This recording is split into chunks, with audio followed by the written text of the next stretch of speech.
Assalamualaikum warahmatullahi wabarakatuh. Salam sejahtera bagi kita semua. Om Swastiastu, Namo Buddhaya, Salam Kebajikan. Halo teman-teman semua dan kakak-kakak GBB 2020. Kami dari kelompok 25.6 akan menjelaskan tentang populasi satwa liar yang hampir punah di Indonesia. Dan kami di sini memilih ruang lingkup Life Below Water and Life on Land. Selanjutnya, ini nama-nama kelompok kami. Yang pertama ada Aryan Bervanenendra, yang kedua Lailatul Janah, dan yang ketiga Stephanie Elsadani Yamanto.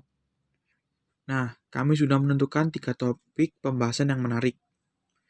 Yang pertama yaitu banyaknya pembangunan atau pembukaan lahan yang tanpa memperlihatkan kondisi satwa liar. Yang kedua, lambatnya perkembangan biakan satwa-satwa liar. Yang ketiga, yaitu maraknya perdagangan satwa liar yang dimulai dari faktor ekonomi dan lingkungan. Oke, yang pertama, banyaknya pembangunan atau pembukaan lahan yang tanpa memperhatikan kondisi satwa-satwa liar.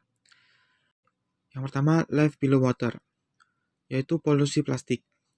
Greenpeace memperkirakan 12,7 juta ton plastik berakhir di laut setiap tahun. Sampah plastik seperti botol dan plastik kresek sering dikira makanan oleh makhluk laut. Tak jarang saat mereka mati di dalam perutnya ditemukan plastik. Plastik yang masuk ke pencernaan ikan dapat memblokir saluran udara dan mencekiknya. Selain itu, plastik juga menyumbat perut ikan sehingga mereka tidak bisa makan makanan sungguhan. Fakta lapangan membuktikan, ikan yang tercemar laut tak hanya yang dekat dengan pantai, tapi di Palung Mariana yang kedalamannya 11 km ditemukan hampir semua penghuninya mengonsumsi plastik. Oke, yang selanjutnya, Life on Land. Kerusakan hutan ancam kelestarian orangutan di Ketapang. Kerusakan hutan akibat pembukaan lahan untuk perkebunan kelapa sawit dan pembalakan liar di Kabupaten Ketapang. Ditengarai sudah sampai pada taraf mengancam kelestarian orangutan dan sejumlah satwa dilindungi lainnya. Selain diburu dan dibunuh karena dianggap sebagai hama bagi tanaman sawit perburuan dan perdagangan satwa liar dilindungi masih marak. 2. Lambatnya perkembangbiakan satwa-satwa liar. Ada 3 faktor utama yang membuat lambat perkembangbiakan satwa liar di darat maupun di laut. Yang pertama, perusakan habitat. Banyak aktivitas manusia yang mempersempit habitat para hewan, seperti deforestasi, penambangan atau migrasi manusia.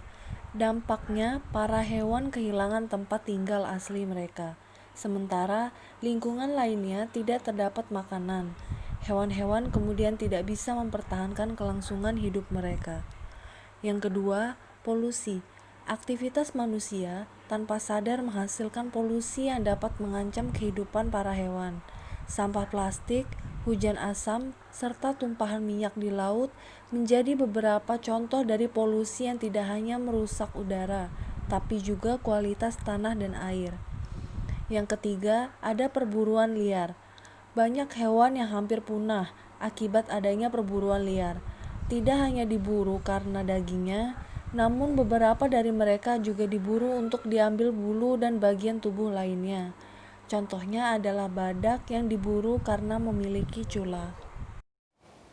3. Maraknya perdagangan satwa liar yang dimulai dari faktor ekonomi dan lingkungan. A. Live Below Water. Tanjung Luar merupakan salah satu pasar hiu terbesar di Indonesia. Di sini hiu merupakan tangkapan utama para nelayan. Di pagi itu, puluhan ekor hiu dari berbagai spesies diperdagangkan, antara lain hiu kejen atau silky shark yang masuk dalam daftar Appendix 2, Convention on International Trade of Endangered Species atau Konvensi Perdagangan Spesies Terancam Punah. Appendix 2 merupakan daftar hewan yang akan terancam punah jika perdagangannya tidak dikontrol. Tetapi hiu juga merupakan salah satu produk perikanan yang menguntungkan dengan nilai ekspornya yang mencapai 1,4 triliun rupiah pada tahun 2017. Hiu-hiu ini diperdagangkan untuk pasar internasional dalam bentuk daging, sirip, dan tulang hiu, serta hiu hidup. B. Life Online. Maraknya perdagangan satwa liar dilindungi yang terjadi di Indonesia begitu meresahkan.